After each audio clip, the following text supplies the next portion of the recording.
Let's see this question. The question is saying that a parallel plate capacitor has to be designed using a dielectric of dielectric constant 3. तो सबसे पहले अगर हम given data की बात कर दें, यहाँ पर कोई भी क्वेश्चन इस टाइप की न्यूमेरिकल हो तो हम गिवन डाटा लिख देंगे. तो डाइलेक्ट्रिक कांस्टेंट के की वैल्यू 3 दे रखी है. So have a dielectric strength कितना दे रखा है 10 to the power 9 volt per metre. Dielectric strength या electric field E equal to कितना दे रखा है हमें 10 to the power 9 volt per metre.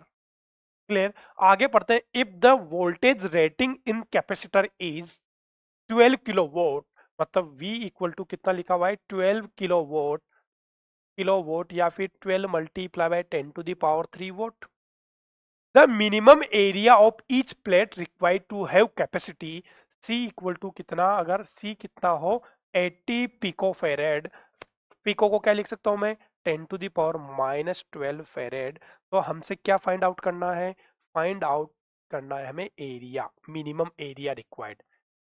Area कितना होगा, ए मिनिमम कि इतना हमारे पास इस कैपेसिटेंस की कैपेसिटी कितनी हो जाए 80 पिको फेरेड हो जाए तो हमें मिनिमम एरिया. क्लियर. तो अगर हम कंसेप्ट की बात करते हैं यहाँ पर, तो कंसेप्ट क्या हो जाएगा, हमने पढ़ा है क्या, अगर C इक्वल टू क्या होगा हमारे पास epsilon naught A by D, epsilon naught A by D.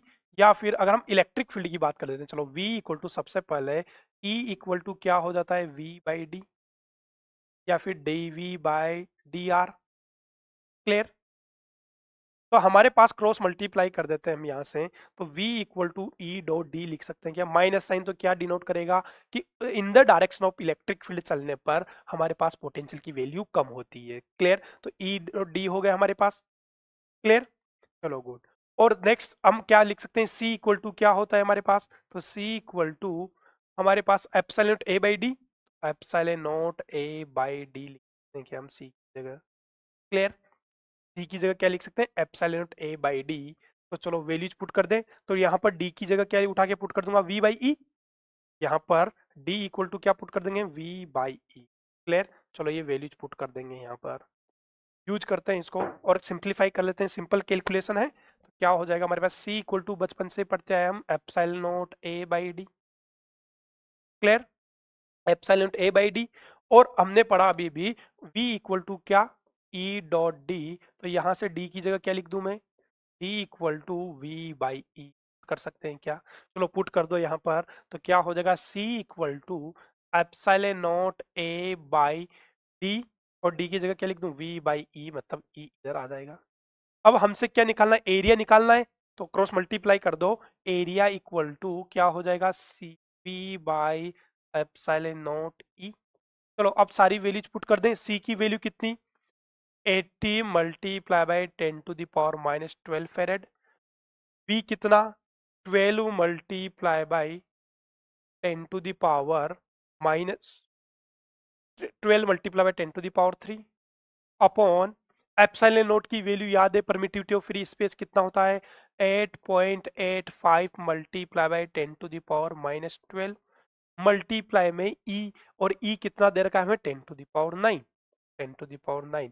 चलो इसको सिंप्लीफाई कर लेते हैं हम यहाँ से. सिंप्लीफाई करके बताओ जल्दी से क्या हो जाएगा हमारे पास. और K टाइम्स क्या हो जाएगा हमारे पास, अगर डाइलेक्ट्रिक कांस्टेंट K है तो क्या हो जाएगा ये K times epsilon naught A by D. तो यहाँ पर भी K लिख देंगे. और K times epsilon not D और K की वैल्यू कितनी दे रखी है हमें 3. ये 3 मल्टीप्लाई में कर सकते हैं. क्लियर. हमें डाइलेक्ट्रिक स्ट्रेंथ कितनी दे रखी है उसकी 3 दे रखी है. चलो सिंप्लीफाई करते हैं यहाँ से. तो ये 3 से कितनी बार कट जाएगा 4 टाइम्स. क्लियर.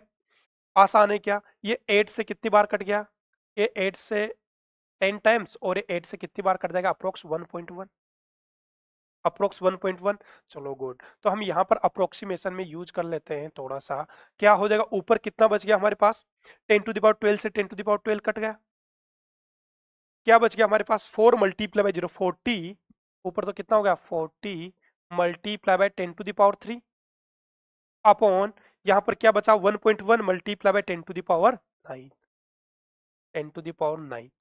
चलो मुझे बताओ ये 0.1 को हटाएंगे तो 10 टू द पावर 8 बच गया, 8 ऊपर गया तो माइनस का. तो हम इसको ऐसे भी लिख सकते हैं कि 40 multiply by 10 to the power minus का 8 प्लस का 3 तो माइनस का 5 अपॉन 11.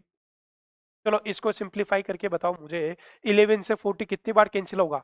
तो 3 टाइम्स 33 होता है, तो 3 पॉइंट कितना बच गया? 7।